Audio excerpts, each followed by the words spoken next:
temos tentado priorizar situações operativas, como os pedidos de alteração, para não demorarem tanto tempo como havia as queixas no anterior 3G,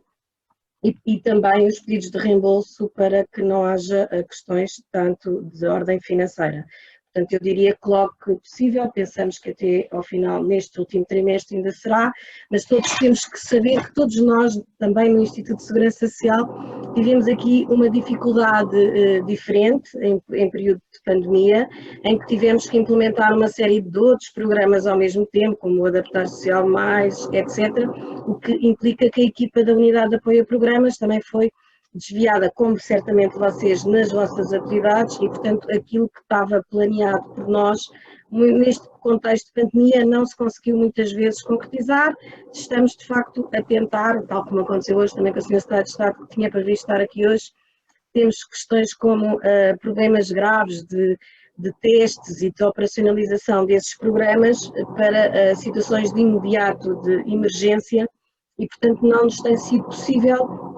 fazer um trabalho tão profícuo como gostaríamos, mas penso que até ao final deste ano existirão notícias. Nós temos feito algumas guidelines para suprimir isso, nomeadamente guidelines para atuar em função da questão da pandemia, e portanto iremos dar orientações não num documento que vai sendo criado, mas vai ser um documento que certamente vai ser disponibilizado por separadores, por temas, em que o primeiro tema que nós temos como prioridade de o fazer é as questões das alterações e o que é que são alterações efetivas ou não aos planos de ação, que eu acabo por também aqui comentar, que certamente é informar, que certamente é útil a todos os CLDS. Eu já partilhei esta informação com alguns CLDS, porque já houve seminários em Castelo Branco, já houve seminários em Leiria, e noutros locais onde eu já o referi, mas dizer que em relação aos pedidos de alteração, não é necessário a alteração não é necessário fazer, para agir e para dar resposta ao contexto de pandemia, certamente não será necessário fazer pedidos de alteração, porque se a ação e no plano ela tem determinados objetivos, esses objetivos, se são para se concretizar, muitas vezes o que se altera é a metodologia de abordagem de como é que podemos fazer e a forma como temos que fazer diferente. Portanto, eu diria que nem tudo num plano de ação tem que ser alterado em função dos ajustamentos à pandemia, sendo certo que se para tratar de uma metodologia de trabalho, se de facto, como disse o professor Rocamar, que haja a necessidade de alterar, porque, por exemplo, é um plano que não contemplava, por exemplo, atividades do eixo 1, que são atividades agora prementes face a esta crise económica e que as tenham que inserir, sim, isso de facto devem ser devidamente ajustadas e, como têm visto, nós temos estado a priorizar os pedidos de alteração que têm um timing de resposta com uma grande celeridade, o que não aconteceu no passado. Em relação também às questões burocráticas, e que foi um comentário que aconteceu no 3G, muitas das questões que se colocaram na plataforma, como sabem todos, a plataforma não é uma plataforma que dependa do Instituto, nem dependa somente do POISE. É uma plataforma que é transversal a todo o PT 2020 e, portanto, nem sempre nos dá respostas como nós gostaríamos e nem sempre temos uma simplificação nem para os operadores, nem para quem está deste lado a fazer análise, que seja ágil, célere. Temos tentado a vir trabalhar nisto, tentamos agilizar alguns aspectos, mas num processo de melhoria contínuo, mas nem tudo depende de nós. Lembro, por exemplo, que esta semana, apesar de nós estarmos com o esforço de concluir pedidos de alteração que estão concluídos, não os conseguimos gravar porque temos um problema e um erro na plataforma que serão resolvidos nos próximos 5 dias úteis. Portanto, há questões que nos ultrapassam a todos e, portanto, e que têm impacto, certamente, nos projetos, mas, de facto, dizer que a flexibilidade da intervenção, não às vezes, e se os planos também forem feitos, não com atividades circunscritas a dizer que é uma visita ao museu em Lisboa, porque há atividades neste nível de detalhe, e isso não é uma atividade, nem uma ação, é uma tarefa de uma atividade grande. Portanto, quanto mais detalhados os planos forem, porque há muitos planos que têm cerca de 80 ações, o que é, do nosso ponto de vista, um exagero, elas devem ser agrupadas, não é? E, portanto, sendo atividades agrupadas, são atividades que concorrem para um objetivo comum, que têm devidas formas de o fazer, algumas em reuniões, algumas em visitas, e, portanto, a metodologia de as desenvolver não obrigaria a um pedido de alteração. Portanto, sobre este assunto, é o primeiro documento que iremos divulgar. E, como disse, temos estado a tentar divulgar outros, nomeadamente a questão que já fizemos dos guidelines, quando foi a questão da emergência, que o fizemos atempadamente. O guia estruturado como havia no 3G está em construção. Aliás, eu acho que os contratos de desenvolvimento social é um instrumento que deviam ser plurifundo, porque permitiriam outras abordagens.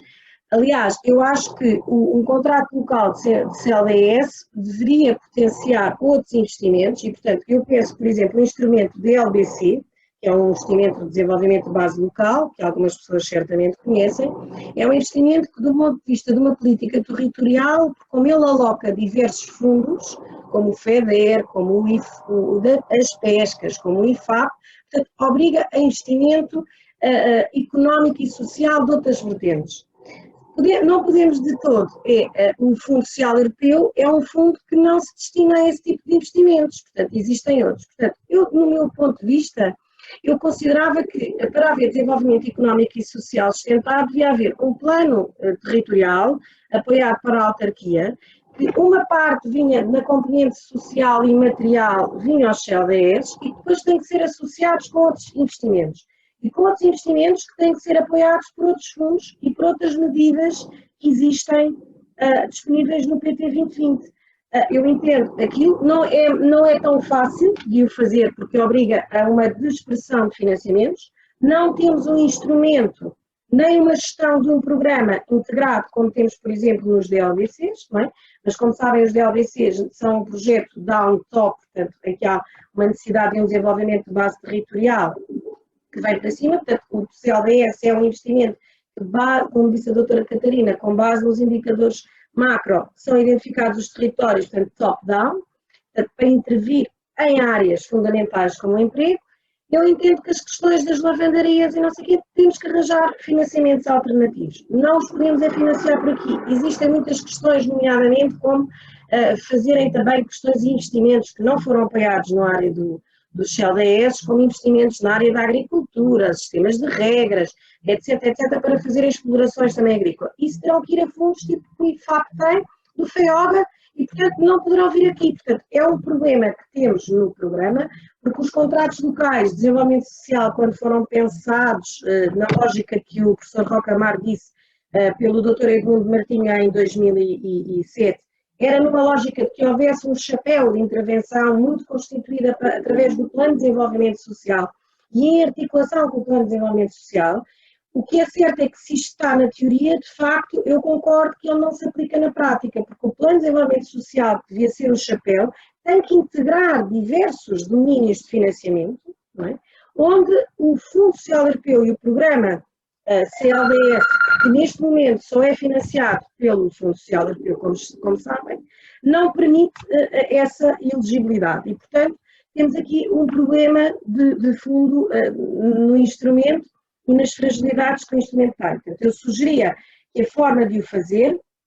terá que ser arranjando sinergias, parcerias e encontrando outros fundos que sejam complementares. Sendo certo que o próprio contrato local e o próprio plano prevê que possam haver lá atividades e ações que são numa lógica de um plano integrado, que não tendo o domínio obrigatório ou que tendo o domínio obrigatório não sejam financiadas pelo CLDS. Isso é uma alteração que já vinha na lei, ela não era muito aproveitada, mas, por exemplo, a sobreposição que o professor falou entre os GIPs e os gabinetes de empregabilidade é, de facto, uma questão, não é necessária, ela é um domínio obrigatório. No caso, nos CLDS 4G, somente nos casos dos projetos que têm fragilidades e têm um diagnóstico e necessidade de ações no eixo 1, porque se não tiverem, não as têm que fazer, e mesmo tendo, elas podem intervir existindo no Plano de Desenvolvimento Social um GIP aprovado, ele pode ser a atividade obrigatória cumprida sem financiamento associado, potenciando assim os recursos existentes no território, que são escassos, porque os recursos são sempre escassos, e com o financiamento do CLDS tentar alavancar. Mas, de facto, não temos forma de contornar, a não ser arranjando territorialmente outras fontes de financiamento que estão disponíveis, quer através na área das produtividades, no FEDER, quer no FEOGA. Houve aqui duas opções do ponto de vista da estratégia entre o 3G e o 4G. Como sabem, no CLDS 3G, nós éramos o Instituto de Segurança Social, assumia-se como uma função de instituto sem subvenção, portanto havia uma partilha de funções entre nós e o POIS. Há uma avaliação de impacto ao próprio CLDS, ao CLDS+, CLDS 3G, que foi pública e que foi feita pelo próprio POIS, e uma das coisas que vem dizer é estes constrangimentos e dar essa melhoria. Portanto, houve uma opção política e estratégia de passar o processo a ser todo da responsabilidade do Instituto de Segurança Social. Portanto, o Instituto de Segurança Social passou a ser responsável pelo processo no seu todo, quer da parte financeira, quer da parte física das ações e da monitorização das ações. É um processo que, como devem calcular, as equipas têm que interiorizar e têm que ganhar alguma experiência para se conseguir ganhar escala neste próprio processo. Portanto, eu diria que estamos num processo de análise já em muito bom ritmo de pedidos de reembolso. Dizer também que, fruto disto, é possível uma faculdade que nós temos neste momento e que também foi uma alteração, não para o Portugal,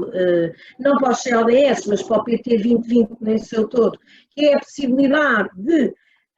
quando da análise do pedido de reembolso e quando fazemos o primeiro pedido de elementos e se esse pedido já tiver, penso que é 30 dias úteis passado, poder processar esse reembolso a título de adiantamento, para não ser como as entidades estavam, de facto, constrangimento que tiveram no passado. Dizer com isto que também se fizeram todos os adiantamentos, portanto, 2019 e 2020, portanto, os adiantamentos dos 15% foram feitos. Neste momento, a título de reembolso, e também para explicar um bocadinho o procedimento, para explicar um bocadinho o procedimento, o que eu queria dizer era que os pedidos de reembolso, a carga burocrática sobre eles é igual, ou seja, a checklist que a Comissão Europeia nos exige é brutal. Ela tem, cada pedido de reembolso, quer para nós, quer para os técnicos do POIS, ela tem cerca de 90 itens de verificação, onde saem, como sabem, uma amostra sempre de 30 documentos. Portanto, ela é de uma carga administrativa grande para a parte das entidades e para a parte de quem analisa, portanto, para ambos os casos. Dizer também com isto que nós, apesar de tentarmos melhorar o processo, não conseguimos melhorar no seu todo, porque são instruções de trabalho que são exigidas pela própria regulamento comunitário, na transposição da norma para nacional, nos instrumentos de trabalho e pelas próprias entidades de auditoria, porque, como eu disse, o percurso que eu tenho em fundos estruturais é que isto não tem um preâmbulo a dizer que os PT 2020 tinham um princípio de simplificação, mas eu não é o que tenho visto, no que sinto, no trabalho que tenho todos os dias, na experiência que tenho em fundos comunitários nos últimos 20 anos. Isto para dizer também que, portanto, a única coisa que nós conseguimos aqui agilizar é, no caso de um pedido de reembolso que foi entregue após a submissão por nós de um pedido de elementos ou da sua análise, ele pode ser processado a título de adiantamento. O que quer dizer que, imaginem que o pedido de reembolso é de 40 mil euros. Ele é processado de 40 mil euros, o que dá liquidez à instituição. No entanto, a sua análise administrativa continua, ou seja, caso venha a verificar alguma não elegibilidade naquele processo, nomeadamente não cumprimento da contratação pública ou outra, ele é acertado no próximo pagamento e na próxima tesouraria. Portanto, isto foi uma forma que vem agilizar quer o trabalho para nós, quer dos próprios colegas. Em todo o caso, eu também quero dizer aqui, aproveitar para dizer uma coisa, é que o POIS também foi injustamente, peço imensa desculpa, injustamente muitas vezes criticado, porque os colegas do POIS tentaram sempre nunca fazer cortes e tentaram às vezes havia, porque se um pedido de reembolso, eu sei que é uma carga administrativa muito grande por parte de um operador, porque nós próprios no Instituto de Segurança Social também somos beneficiários e, portanto, também fazemos pedidos de reembolso e sabemos que a carga é grande. E, portanto, dizer isto, que se um pedido de reembolso for corretamente instruído, ele não tem pedidos de elementos, ele não tem retificações. E no caso do POIS, o POIS chegou a fazer 5 e 6 pedidos de elementos a um pedido de reembolso. O que quer dizer que ele demorava muito a ser processado, mas era na tentativa de suprimir deficiências para tentar não efetuar um corte financeiro. Eu também quero-vos dizer que para não haver estes problemas de demorarmos muito tempo, nós só fazemos um pedido de elementos. Vem bem, vem mal, vai cortado. Em audiência prévia respondem. É para não termos aqui o ónus também, porque isto é como aos casamentos, há ónus de ambas as partes. Portanto, que é para não termos aqui o ónus que somos muito morosos e, entretanto, também dar alguma responsabilização a todos do lado de lá. Eu também quero com isto dizer que nós, neste momento, estamos a tentar agilizar este procedimento e vamos, este mês de setembro também, cada centro distrital tem 2 interlocutores a partir deste mês, a partir do mês de novembro vão começar a estar ativos. Nós estamos a preparar uma formação aos nossos técnicos, centralmente aos nossos técnicos do Instituto de Segurança Social, onde poderão ser os vossos pivôs para vos apoiar no procedimento do pedido de reembolso, tendo uma esperança que o processo vá melhorando ao longo do tempo. Ou seja, nós estamos a trabalhar concomitantemente na análise, mas a tentar criar instrumentos de suporte e de ajuda às instituições para esta carga administrativa seja melhorada e suportada. E, portanto, ainda este mês vamos realizar uma ação de formação interna para os nossos colegas dos centros distritais e esses interlocutores distritais, a partir de novembro, estarão mais aptos, neste momento ainda não estão, mas estarão aptos a apoiar também este processo de esclarecimento e de apoio à resposta dos pedidos de elementos que estamos a fazer. Ou seja, eu quero dizer que estamos num trabalho, de facto, de tentar e de pôr a situação em ordem. Também quero dizer que temos todos os mesmos, estamos a passar por um período que todos sabemos e temos tido a preocupação de dar liquidez aos processos, porque também queremos que os processos passem do que eu acho que aconteceu muito no CLDS 3G, e que o professor Roca Amaro referiu, que estão muito preocupados com a parte administrativa e não estão muito preocupados com a intervenção e como é que eu posso potenciar e melhorar a intervenção. E as equipas técnicas devem estar lá para esta dimensão de intervenção e não subcarregadas na intervenção administrativa, e temos que criar aqui um equilíbrio que eu penso que é importante e que estamos a tentar, mas como devem calcular, os instrumentos que estamos a criar, quer de formar as equipas distritais de suporte, quer o próprio manual, que ainda não nos foi possível, eu diria que estamos a trabalhar em diversas frentes ao mesmo momento e, portanto, aí iremos, de facto, efetuar essa divulgação. Então, o que eu percebi, eu queria deixar uma questão aqui clara. Nós temos, de facto, uma pandemia, mas temos, de facto, os CLDS são fundamentais na intervenção desta crise e nesta pandemia, nomeadamente porque são de proximidade e de intervenção próxima com as pessoas. O que quer dizer com isto que os CLDS, e nós sugerimos isso nos próprios guidelines da pandemia, devem fazer uma articulação local com as suas atividades e com o delegado de saúde para verificar e ajustar onde é que é possível fazer e se é possível fazer ou não aquela mesma atividade, mas com uma metodologia diferente. Não é de todo também possível, e vamos ser claros, não é de todo também possível fazermos... temos um projeto de CLDS a intervir em teletrabalho ou na secretária, não é? Estamos a falar em intervenção comunitária e, portanto, temos que fazer e agir junto das pessoas, temos que ir junto dos públicos. Não podemos arranjar grandes grupos, temos que fazer abordagens mais individuais, não podemos fazer seminários com 20 pessoas, etc, etc. Do ponto de vista, eu acho que nos leva, e é uma reflexão que alguns CLDS têm estado, em alguns seminários em que eu tive, de distritais, têm estado a partilhar práticas de como é que conseguiram, cumprindo o mesmo objetivo daquela atividade, fazer, e isso não tem que implicar necessariamente um pedido de alteração. Ou seja, se eu conseguir fazer aquela atividade, se eu com o delegado de saúde e com os parceiros todos conseguir desenvolver e arranjar um mecanismo de o fazer em segurança, também tem a ver com os diversos estados de pandemia ou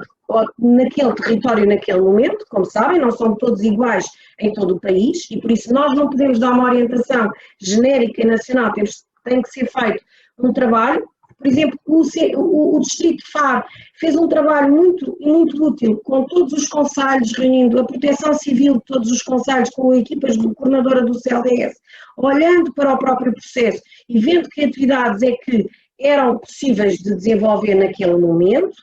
ver se algumas delas não eram naquele momento, mas o CLDS ainda tem 36 meses e como é muito relevante para o território, adiá-las, ou se é de facto necessário outras e tem que se fazer uma alteração ou pedido de alteração. Isto é uma dimensão que eu penso que já tinha referido. Outra dimensão é quais são as evidências, devem estar a falar de assinaturas, suponho eu, do que me soa, do que já ouvi noutras abordagens. Eu quero também dizer com isto que, apesar de estarmos em questões de pandemia, o registro não é inibido. A memória futura é feita através de documentação e evidência que as pessoas efetivamente lá estiveram. Relembro que existem formas de fazer assinaturas que podem não ser numa folha comum que anda a passar por toda a gente, mas com registros individuais, com canetas individuais, que as pessoas assinam cada uma. Portanto, todos nós também vamos ao supermercado, todos nós também passamos o nosso cartão e com as devidas seguranças temos que arranjar metodologias de fazer. O não registro de destinatários não é, de facto, uma coisa possível, não é sequer enquadrável, e foi minimamente enquadrável num determinado momento que houve umas guidelines, mas nós já mandámos outras porque a própria Comissão Europeia já não as considera. Portanto, não podemos dizer que não temos evidências efetivas de quem é que está a participar numa determinada ação. Temos que arranjar registros para os auditores que hão de vir, alguns de vocês todos sabem isso, eles vêm sempre, não sei a quem, nem quando, nem como, mas temos que arranjar registros para ser a memória do que é que aconteceu e como é que aconteceu e a evidência do financiamento. Isso não há hipótese, temos que todos trabalhar de forma coerente, também todos nós vamos ao café, vamos à esplanada, portanto, e comportamos ainda a esses sítios de forma diferente que comportávamos anteriormente, higienizando as mãos, pondo máscara, etc. Portanto, temos que arranjar isso. Dizer também que é elegível todos os EPIs para as equipas terem que fazer a intervenção, eles são elegíveis no financiamento, como já dissemos naquelas fases,